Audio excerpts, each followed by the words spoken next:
स्वागत है आप सबका फिनशाला के इस नए वीडियो पर। हम यहाँ पर बात कर रहे हैं इक्विटी डेरिवेटिव एग्जामिनेशन की, जहां पर हम chapter wise at least 10 question solve कर रहे हैं, ताकि आपको एक आइडिया मिल सके डिटेल में कि कैसे क्वेश्चन आपको आ सकते हैं और इसे किस लॉजिक से उसे सॉल्व करना है। अगर 10 चैप्टर हैं और 10 क्वेश्चन हम हर चैप्टर से करते हैं तो तकरीबन तकरीबन 100 क्वेश्चन हम सॉल्व कर रहे हैं। ऑलरेडी हमने 4 चैप्टर कर चुके हैं, ये 5वां चैप्टर है। तो अगर आप इस चैनल पे नए आए हो तो पहले तो आप इसे सब्सक्राइब कर लीजिए, और सेकंड है कि आप थोड़ा सा पीछे जाइए और पहले चैप्टर नंबर 1, 2, 3, 4 देख लीजिए। जब आप ये देख लेंगे तो यहाँ पर आपको एक कंटिन्यूटी मिलेगी। ये चैप्टर नंबर 5 जो है वो है बेसिकली आपका trading strategies, option trading strategies के ऊपर है। तो ये बहुत ही इंटरेस्टिंग वीडियो होने वाला है, क्योंकि यहाँ पर मैं आपको सिर्फ क्वेश्चंस के आंसर्स ही नहीं बताऊंगा, मैं आपको लॉजिक भी बताऊंगा कि किस लॉजिक के हिसाब से हम इन क्वेश्चंस को सॉल्व कर रहे हैं। तो अगर आप ये 10 क्वेश्चंस को सॉल्व करते हो मेरे साथ, तो आपको ना सिर्फ आंसर्स पता चलेंगे बट थोड़ी सी ट्रेडिंग स्ट्रैटेजी समझने में भी आपको आसानी होगी। तो चलिए सबसे पहले देखते हैं, हम हमारे पास में क्वेश्चन आ रहा है। क्वेश्चन नंबर 1 वो कहता है, when you when your underlying on the broader market is positive but you also like to reduce your cost on the position, you will enter into a bull spread, which means, तो यहां पर आपके लिए important word है bull spread, पहला। दूसरा, आपको लगता है कि मार्केट पॉजिटिव है। तो देखिए क्वेश्चन को मैं अगर एक्सप्लेन करूं तो क्वेश्चन कह रहा है कि मार्केट पॉजिटिव लग रहा है, उसके बाद मुझे एक कॉस्ट को बचाना भी है, रिड्यूस योर कॉस्ट, और मैं बुल स्प्रेड बना रहा हूं। तो यहां पर आंसर होता है बुल कॉल स्प्रेड। और बुल कॉल स्प्रेड में क्या होता है, आप लोअर स्ट्राइक को बाय करते हो, जो कि होगा कॉल, और जो ऊपर वाली स्ट्राइक है, हायर स्ट्राइक को आप क्या करते हो, सेल। तो यहां पर क्या हुआ, आपने एक लॉन्ग पोजीशन बनाई लोअर स्ट्राइक की और एक सेल पोजीशन बनाई आपने हायर स्ट्राइक। तो इसलिए इसका एक्चुअल आंसर होगा बोथ ए एंड बी। चलिए स्टार्ट करते हैं। Question number 2, a trader is bullish on the market, expects the price to not go above 10,800, तो he decides to go long on 10,200। नीचे का स्ट्राइक को बाय कर रहा है 10,200 का, और पे कर रहा है प्रीमियम। प्रीमियम अगर पे करेगा तो क्या होगा, आपके पॉकेट से पैसे जाएंगे। तो इनकम हुई नहीं है, आपका खर्चा हुआ है। और आपने क्या किया है, 10,800 का कॉल सेल किया है।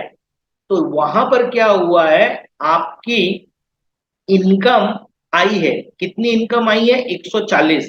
तो अगर आप 350 में से 140 को माइनस करते हो तो आपका टोटल खर्चा कितना हुआ, 210 रुपए। 350 आपने पे किया, 140 आपके घर में आया, तो आपकी जो टोटल नेट कॉस्टिंग है वो है 210 रुपए। अब आपकी लोअर स्ट्राइक कौन सी है, 10,200, और आपका खर्चा है नेट 210 रुपए। तो आपका ब्रेक इवन क्या होगा, 410। अब क्वेश्चन में पूछा है मैक्सिमम प्रॉफिट, मैक्सिमम लॉस और ब्रेक इवन पॉइंट। तो अब अगर आप ध्यान से देखोगे तो जो आपका ऑप्शन नंबर 2 है, जो कि कहता है प्रॉफिट होगा 390, लॉस होगा 210, और ब्रेक इवन पॉइंट होगा 410, 10,410। ये आपका राइट आंसर है। तो इसका राइट आंसर होगा option number B. Question number 3 है, straddle strategy involves two call option, call and put of the same strike price and same maturity। तो जो स्ट्रैडल स्ट्रैटेजी होती है उसमें होता क्या है, आप या तो कॉल खरीदते या बेचते हो, सेम स्ट्राइक का, या तो पुट आप खरीदते और बेचते हो सेम स्ट्राइक का।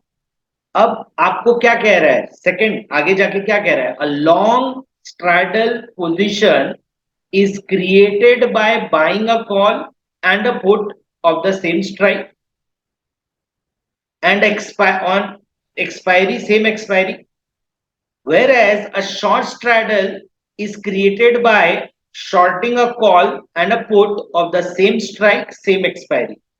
तो इसका आंसर होगा ट्रू, क्योंकि जब भी आप लॉन्ग स्ट्रैडल बनाते हो तो आप एक कॉल खरीदते हो और एक पुट खरीदते हो, एक्सपायरी और स्ट्राइक एक ही होता है। अगर आप शॉर्ट स्ट्रैडल बनाते हो तो आप कॉल और पुट सेम स्ट्राइक का लेते हो और आप वहां पर शॉर्ट पोजीशन बना रहे हो, तो इसलिए वो क्या कहलाता है, शॉर्ट स्ट्रैडल कहलाता है। अब हम आते हैं क्वेश्चन नंबर 4 पे। Mister Gautam is having a view that the price of the underlying is uncertain. उनको पता नहीं कि प्राइस क्या हो सकती है, but he thinks that what ever direction the market moves it will move significantly. इसे हम नॉर्मल ट्रेडिंग की भाषा में कहते हैं कि मार्केट कहां जाएगा ये तो पता नहीं, लेकिन जहां जाएगा वहां पे फटेगा। फटेगा मतलब मार्केट बहुत तेजी से मूव करेगा। तो अगर ये किसी भी डायरेक्शन जा सकता है तो मुझे क्या करना चाहिए, ऊपर जाएगा तो कॉल खरीदना चाहिए, नीचे जाएगा तो पुट खरीदना चाहिए। लेकिन यहां पर दिया हुआ है कि आप क्या कर रहे हो, डिफरेंट स्ट्राइक्स यूज कर रहे हो। तो अगर आपको याद होगा तो कॉल और पुट तो हमने स्ट्रैडल में भी खरीदा था, लेकिन स्ट्राइक कैसी थी, सेम। यहां पर हम क्या खरीद रहे हैं, ओटीएम। तो क्योंकि दोनों बाय है तो लॉन्ग तो होगा, लेकिन क्योंकि अलग अलग स्ट्राइक है तो ये होगा लॉन्ग स्ट्रैंगल। तो आपका ये होगा answer number A, that is long strangle. Question number 5, suppose an investor boys a stock in the cash market that is 1590 and sells a call option with a strike that is a higher 1600 and he earns premium of 10 rupees। यानी किया क्या है इसने, 1590 stock का भाव चल रहा है, उसने थोड़े से ऊपर का कॉल बेच दिया। अगर प्राइस नीचे आती है 1590 के तो उसे क्या होगा, उसे कैश मार्केट में तो लॉस होगा, लेकिन एटलीस्ट वो 10 रुपए का प्रीमियम इनकम के तौर पे उसे कुछ राहत पहुंचाएगा। तो ये हम कब करते हैं, ये हम करते हैं जब हम क्या बनाते हैं, हम बनाते हैं कवर्ड कॉल, यानी option number A. Question number 6, investor long in the cash market always runs the risk of a fall in price. इसका मतलब है कि कस्टमर कैश मार्केट में तो लॉन्ग है, लेकिन उसे हमेशा एक डर सताता रहता है कि अगर प्राइसेस गिर गई तब क्या होगा। अब यहां पर क्या हो रहा है, ये क्या कर रहा है, यहां पर इससे बचने के लिए इसे हेज करने की कोशिश कर रहा है। तो ये कैसे हेज कर सकता है, तो याद रखिए जब आपके पास में हो एसेट और आप उसे बचाने के लिए पुट बाय कर लेते हैं, तो ये इंश्योरेंस की तरह काम करेगा, मार्केट कितना भी गिरेगा ये पुट आपको कवरिंग देता रहेगा। तो ये कहलाएगा आपका प्रोटेक्टिव पुट। तो ये होगा ऑप्शन नंबर डी, ये होगा ऑप्शन नंबर डी। यहां पर आप बना रहे हो प्रोटेक्टिव पुट। चलिए क्वेश्चन नंबर 7 पे आते हैं। A trader thinks that the price of the underlying asset will not move much, it will remain stable. Now what he is doing, he is selling call and selling put, यानी ऊपर cell भी कर रहा है call और put भी cell कर रहा है, लेकिन कैसा कर रहा है, सेम स्ट्राइक। स्ट्राइक कैसी है, सेम है, और दोनों सेल किया है। अगर सेल किया है तो शॉर्ट होगा। अब कॉल और पुट दोनों है तो स्ट्रैडल भी हो सकता है, स्ट्रैंगल भी हो सकता है, लेकिन क्योंकि सेम स्ट्राइक है तो इसको स्ट्रैडल ही होना पड़ेगा। तो ऑप्शन बी होगा शॉर्ट स्ट्रैडल। आपको ऐसे ही पहचानना है, अगर आप ऐसे पहचानना सीख जाओगे जैसा मैं आपको बोल रहा हूं तो आपके लिए लाइफ बहुत इजी हो जाएगी। In cash market the price of the stock is 6100 and a 6200 strike call is available for 150। 6000 का पुट अवेलेबल है 140। If on expiry spot price falls to 5700 तो क्या होगा? अब आप देख लो, मार्केट में भाव चल रहा है 6100 का, 6200 का कॉल है और 6000 का पुट है, और मार्केट क्या कर रहा है? नीचे गिर रहा है। इसका मतलब जिसने पुट खरीद के रखा है उसका फायदा है, जिसने कॉल खरीद के रखा है वो कॉल कोई फायदे का नहीं है, तो वो जीरो हो जाएगा। अब आप देखो, ऑप्शन ए कहता है कि लॉन्ग पुट पैसा देगा, ऑप्शन नंबर बी कहता है कि अगर लॉन्ग कॉल किया तो एक्सपायर हो जाएगा। तो इसका आंसर क्या होगा? Option number C, both A and B. Question number 9 ये कहता है dash spread involves a combination of options having same underlying but different expiry as well as different strikes। तो अब अगर आपने कॉल ऑप्शन में कुछ काम किया जो कि सपोज जनवरी एक्सपायरी का था, उसके साथ साथ आपने फरवरी में कुछ किया, लेकिन यहां पर आप कर रहे थे 17,500 पे और यहां पे आप कर रहे थे 18,000 पे, तो कुछ इस तरीके से होगा।